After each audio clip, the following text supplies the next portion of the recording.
Block number 21 میں نذیر نامی ایک شخص رہتا تھا جو اپنے چالاکی بھرے دماغ اور چھوٹے چھوٹے دھوکہ دینے کے حربوں کے لیے مشہور تھا۔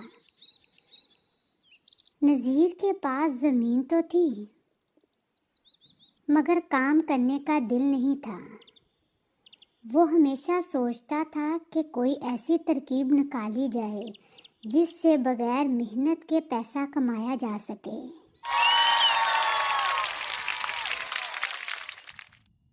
ایک دن نذیر گاؤں کے چوراہے پر بیٹھا اپنے اگلے شکار کے بارے میں سوچ رہا تھا کہ اچانک بختیور، جو گاؤں کا سب سے بولا آدمی تھا، اپنی گائے لے کر بازار جا رہا تھا۔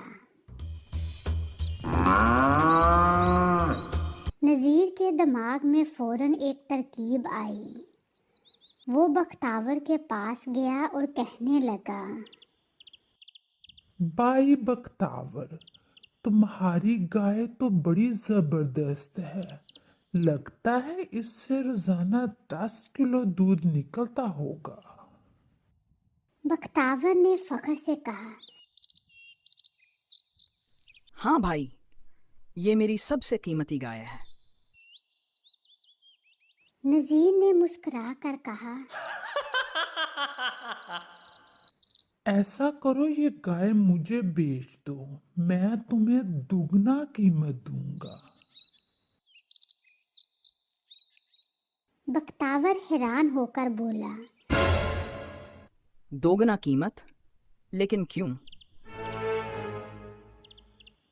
نذیر نے اپنی مسکراہٹ برقرار رکھی اور کہا،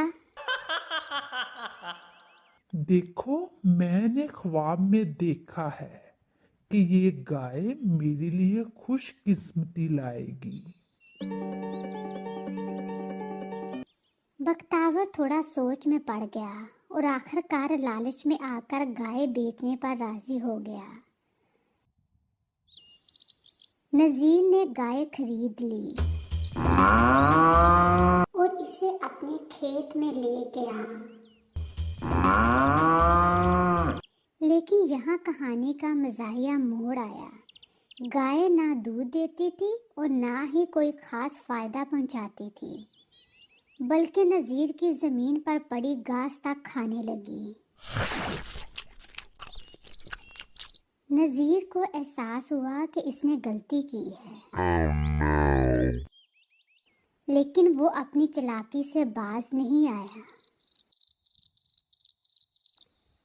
اس نے گائے کو آگے بیچنے کا سوچا اور گاؤں کے سب سے مالدار زمیندار حاجی کرامت کے پاس چلا گیا۔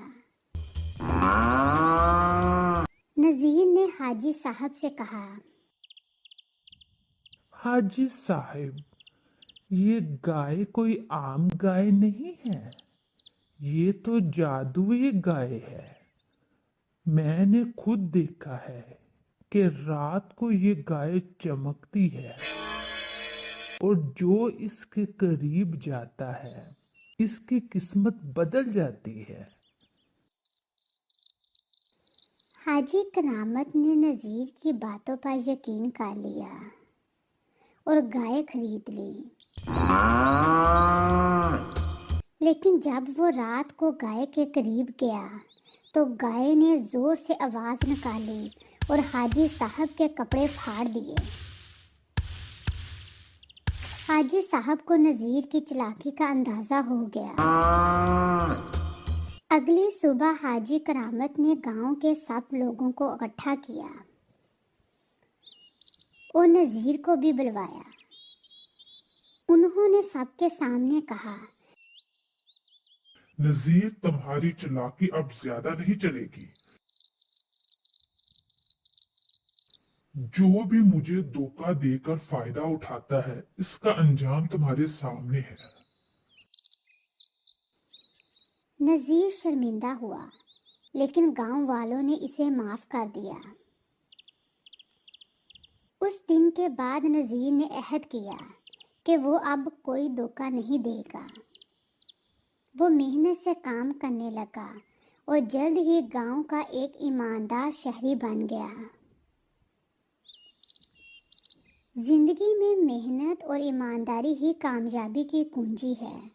دھوکہ اور چالاکی وقتی فائدہ دے سکتے ہیں، لیکن آخر کار انسان کو شرمندگی اور نقصان کا سامنا کرنا پڑتا ہے۔ Subscribe to my channel. Subscribe to my channel.